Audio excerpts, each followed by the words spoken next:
Before we start construction of the guitar, it's first necessary to draft the plans in solid edge and print them out in full scale. Having these in full scale will come in handy many times throughout the building process. The first step is to prepare a piece of mahogany to be used for the head, neck, and sides of the main body. Be sure to have a few extra inches of length on the material at this point. Measure the length of the body and trace a line down the material, leaving 1/8 of an inch of wood on each edge. Using the table saw, cut out the inside of the body, leaving 2 1/8-inch strips on either side. Set up a stop block to ensure the piece isn't cut too far. Remember to account for the bottom of the blade being closer to the head of the guitar than the top when measuring. Using the scroll saw or band saw, continue to cut the inside free where the table saw blade wasn't able to reach. Using the saw, cut the inside material away at the bottom of the table saw cut. The next step is to cut the taper on the sides between the bottom of the fretboard and the top of the head. Scribe a center line on the top of the stock and mark the narrowest end of the taper at the top of the head. Line up the start of the taper with the initial cut point on the cutting head on the jointer. Now that the blade is aligned with the material, a stop block can be installed to ensure a uniform cut. Pay close attention to the amount of material being removed and adjust the table height as necessary. The next step is to soak the sides of the guitar for bending. Submerge the end of the guitar to be bent underwater for at least an hour. Carefully place in the bending jig and let it sit overnight. At this point, it's important to mark the length of the fretboard on the top of the stock. The line indicating the bottom of the fretboard will be used several times moving forward as a measurement guide. Be sure to leave at least 1/4 inch of material past the bottom of the fretboard for the soundboard to glue on. The angle of the headstock can be taken from the plans using a combination square and then transferred to the material. Or, the neck and headstock can be cut out of the plans and traced onto the material, ensuring the line indicating the bottom of the fretboard is aligned with the corresponding line on the cutout.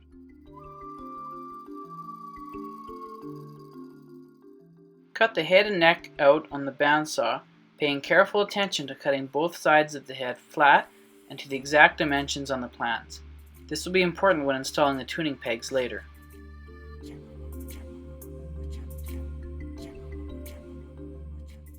When it's done, it should look like this. Save the cutout from the neck, it will be needed later. The next step is to start shaping the neck.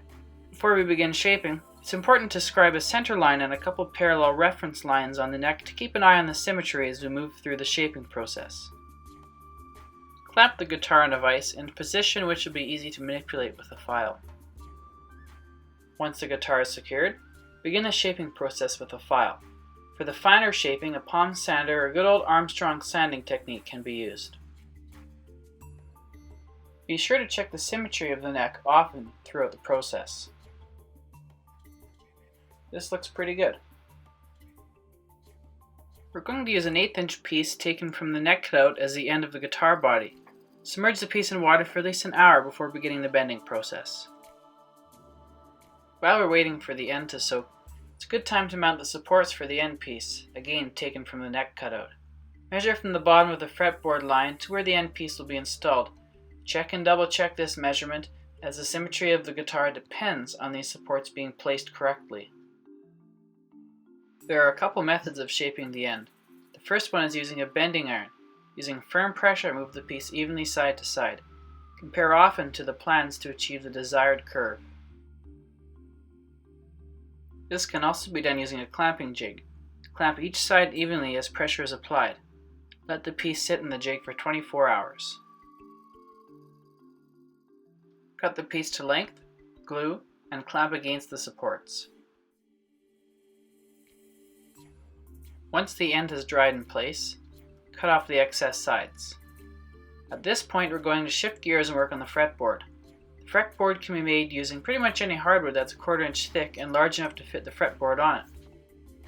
This piece has already been planed down to 1/4 inch thick, so the next step is to sand both sides to a smooth and uniform finish on the surface sander. The fretboard can be laid out and frets marked using a fret ruler like this one. Or, the fretboard can be laid out using the laser engraver. Start up the laser engraver, computer, and the Retina Engrave software. Connect the laser engraver by pressing the Refresh button in Retina Engrave. With the document imported, the dimensions are scaled to represent the actual size of the fretboard.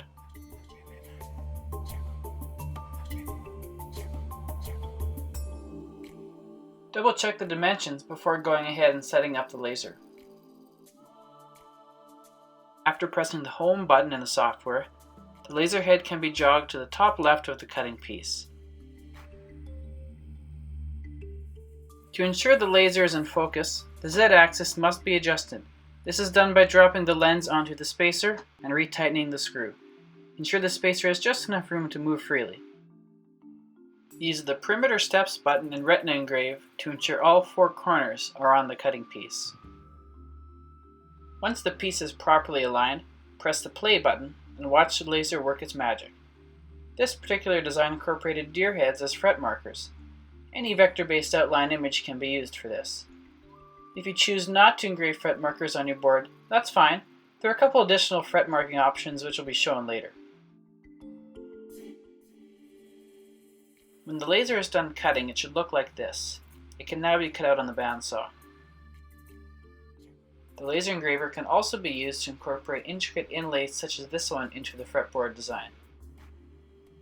The next step is to cut the fret slots in the fret cutting jig using a back saw that's been designed just for this process. Ensure the slots are cut deep enough to accommodate the depth of the frets. If you'd like to use top-mounted fret markers, this is a good time to install them. Begin by marking the centers on the frets and drill using the drill press to the exact thickness of the fret markers.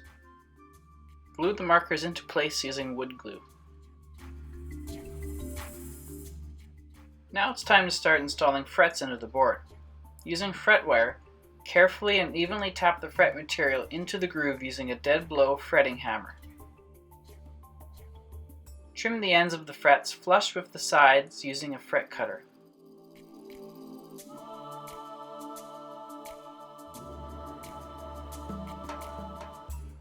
If you're fretting a guitar after mounting the fretboard to the neck can be supported using this cork-coated mount while hammering the frets into place. The edges are then removed with a file at a 45-degree angle. Using this specially mounted 45-degree file, smooth the edges of the frets.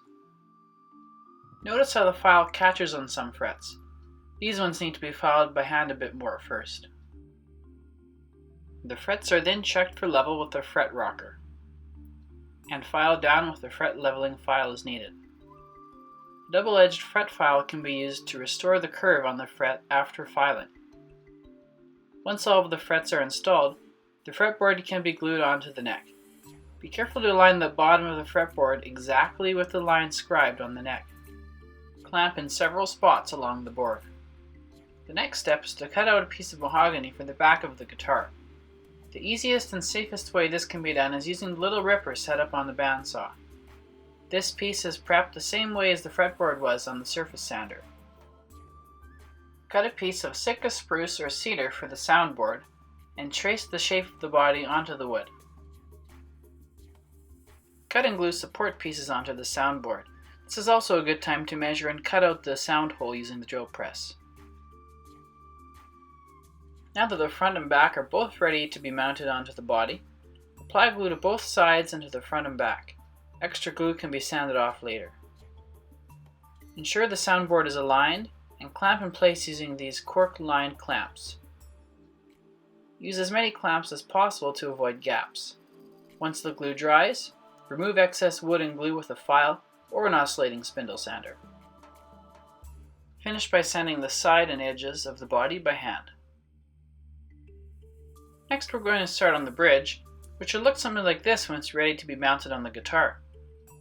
The groove for the saddle can be cut using a router equipped with a 1/8 inch bit and a jig. Alternatively, the groove can be cut using a laser engraver by drawing a rectangle the exact size as the saddle nut and rastering the area. The area must be laid out on the bridge according to the plans and aligned, again, using the perimeter steps function. After the saddle nut has been glued into place and the holes drilled on the drill press, glue the bridge into place on the soundboard. Using a reaming tool mounted in a cordless drill, slowly and carefully ream the holes in the bridge. Be very careful to only ream the holes so about 1/8 of an inch of the end pins are sticking out, or the pins will slip when the guitar is strung. Mark the centers for the tuning pegs according to plans and drill 1/8 inch pilot hole. Then drill the holes to the diameter specified by the tuning peg manufacturer. Carefully hammer tuning peg rings into place. Mount the tuning pegs on the back of the head. Ensure the flat edges are all facing towards the top. If side-mounted fret markers are desired, drill small holes in the side of the fretboard and apply a small amount of wood filler into the holes. Once the filler is dried, sand using an orbital sander. This is a good time to apply an oil-based finish onto the guitar. If a varathane finish is to be used, this should be done before installing any hardware. Cut the guitar nut to length and file 6 evenly spaced grooves for the guitar strings. Glue in place on the top end of the fretboard and deepen any grooves if necessary. It's now time to string the guitar using light or extra light strings. It's important to note the placement of the strings and to which tuning peg they are mounted. The biggest strings are installed on the top of the guitar, progressing to the smallest strings. Push the end of the strings through the tapered holes with the end pins and press the pins into the bridge until fully seated. Trim the string about 4 inches past the tuning peg. Bend the last ½ inch of the string at a 90-degree angle. From the inside, push the end of the string towards the outside of the head and begin winding the string on the peg counterclockwise. The first wind should go over the end of the string, with all subsequent winds going under the end. This will force the string down because of the taper on the pegs. Place the string in the groove on the guitar nut. The guitar can be tuned using a chromatic tuner or a smartphone app. Using this diagram as a guide, start tuning with the biggest string and progress through into the smallest string. That's all there is to it. You now have an aesthetically pleasing and fully functional backpacker guitar.